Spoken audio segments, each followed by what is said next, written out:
हॉस्पिटलों में चल रहा है वो उसकी संख्या 11 है। एक हॉस्पिटल में 6 पेशेंट्स हैं और एक दूसरे हॉस्पिटल में 5 पेशेंट्स हैं। ये जो घटना है शाम के 4:45 के दरमियान है। इसकी इन्फॉर्मेशन सेंट्रल रेलवे की जो कंट्रोल रूम है उनके तरफ से जब हमें प्राप्त हुई, इमीडिएटली 8 एम्बुलेंसेस हमने घटनास्थल पे भेजी। ये जो घटनास्थल है ये ग्रामीण भाग में 2 रेलवे स्टेशन और 2 गाँव के बीच का एक इलाका है, वहाँ की ये घटना है। 8 एम्बुलेंसेस पहुंची वहाँ पर। ये इन्फॉर्मेशन थी कि कुछ आग वगैरह भी लगी है, तो 3 हम लोगों ने फायर ब्रिगेड की भी वाहन उसमें इमीडिएटली भेजी थी। इसके साथ साथ वहाँ पर गैस कटर्स भी भेजी थी, बट जिसका उपयोग हुआ नहीं, फायर ब्रिगेड का भी उपयोग हुआ नहीं। और हमारे जो अधिकारी हैं वो जो स्थानिक तहसील लेवल के अधिकारी है, बिकॉज ये जो घटना स्थल है पाचोरा जो शहर है वहाँ से 15 किलोमीटर के डिस्टेंस पर है, वहाँ उसकी दूरी पर है।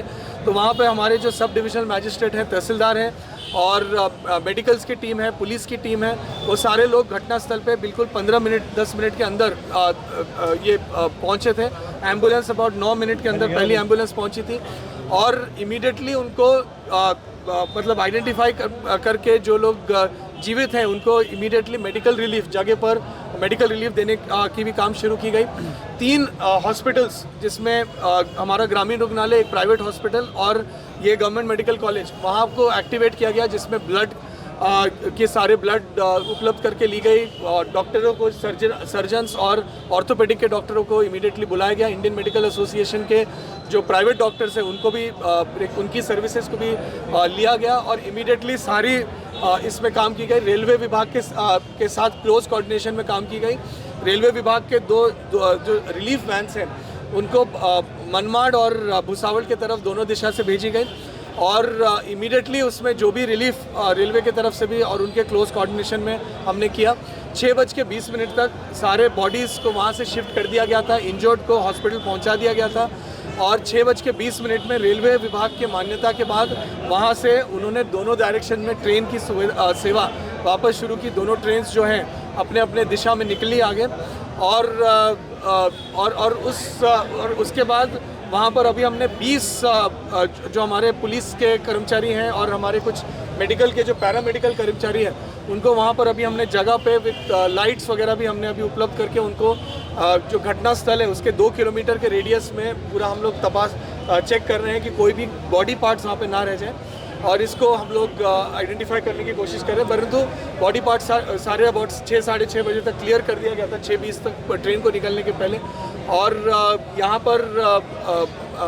पर डीएनए की सैंपल फॉरेंसिक डिपार्टमेंट के माध्यम से यहाँ पर डीएनए की सैंपल कलेक्ट की जा रही है, पोस्टमार्टम किया जा रहा है। डिज़ास्टर मैनेजमेंट का जो कंट्रोल रूम्स है डिस्ट्रिक्ट लेवल पे भी शुरू की गई थी। इंटर एजेंसी कोऑर्डिनेशन उसके माध्यम से की गई थी। स्टेट लेवल और सेंट्रल जो एनडीएमए का कंट्रोल रूम है उनके भी हम कंटिन्यूस संपर्क में हैं और पूरी सहायता रेलवे विभाग हो, डिज़ास्टर मैनेजमेंट के विभाग हो और बाकी सारे विभाग हो, उनके पूरी सहायता के माध्यम से काम किया जा रहा है। फैमिलीज़ को इन्फॉर्म करने की प्रक्रिया भी शुरू रेलवे के विभाग से की गई है। रेलवे विभाग ने एक हेल्पलाइन नंबर भी दिया है, डिस्ट्रिक्ट डिज़ास्टर मैनेजमेंट की तरफ से भी 1077 एक हेल्पलाइन नंबर दिया गया है और as per standard operating procedure पूरी प्रक्रिया यहाँ पे की जा रही है।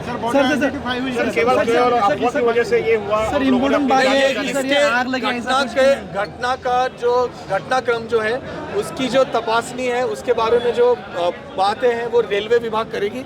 इसकी जो एफआईआर करने की जो प्रक्रिया एक्सीडेंटल डेथ की जो गवर्नमेंट रेलवे पुलिस कर रही है वो एफआईआर अभी कुछ देर में वो कंप्लीट हो जाएगा। उसके बाद उस पर जांच वगैरह रेलवे विभाग के माध्यम से की जाएगी, उनके जो रेलवे एक्सीडेंट और उनकी जो टीम है। परंतु ये जो हमारा पूरा फोकस लास्ट जो 3-4 घंटे से आप भी देख रहे हैं, हम लोगों का पूरा फोकस इस पर ही था कि हमको इमीडिएट रिलीफ देना है, रिस्पांस फास्ट होनी चाहिए, गोल्डन आवर वेस्ट नहीं होनी चाहिए एंड रिमोट एरिया होने के बावजूद जल्दी से जल्दी कोई भी इंजर्ड को उसको कोई भी प्रकार की दिक्कत नहीं होनी चाहिए और डिसीज्ड पर्सन्स जो है उसको वहाँ से निकालने की प्रक्रिया की जानी चाहिए। तो ये सारी प्रक्रिया प्रशासन लास्ट 3-4 घंटों से लगा हुआ था और इसमें हम लोगों ने अभी तक पूरी काम की है और आगे का जो आइडेंटिफिकेशन है जिसको हम इंक्वेस्ट बोलते हैं वो प्रक्रिया अभी चल रही है। हमारे 6 टीम्स हमने उस पर लगाया है और वो बॉडी पहला इंक्वेस्ट की प्रक्रिया यहाँ पर जो कंप्लीट की जाएगी और उसके बाद पोस्टमार्टम की प्रक्रिया एज पर प्रोसीजर और फिर बॉडीज़ को उनके परिवारजनों तक वापस भेजने की प्रक्रिया जो है उसके बारे में जिला प्रशासन और रेलवे विभाग के माध्यम से आगे काम किया। अब तक कितनी बॉडी जो है वो सब आइडेंटिफाई आइडेंटिफिकेशन की प्रक्रिया चल रही है। मेरे 12 लोगों की डेथ की आइडेंटिफिकेशन है और अभी उसमें कुछ लोगों के पास उनके पॉकेट वगैरह में आइडेंटिटी कार्ड था, तो वो उसके माध्यम से कुछ लोग आइडेंटिफाई हुए हैं। कुछ लोगों के लिए अभी काम चल रही है, परंतु डीएनए सैंपल हम लोग सबका कलेक्ट कर रहे हैं सो दैट बॉडी को आइडेंटिफाई करने में कोई भी दिक्कत ना हो। सर कैजुअलिटी कितनी? 12 कैजुअलिटी, 9 पुरुष और 3 महिलाएं।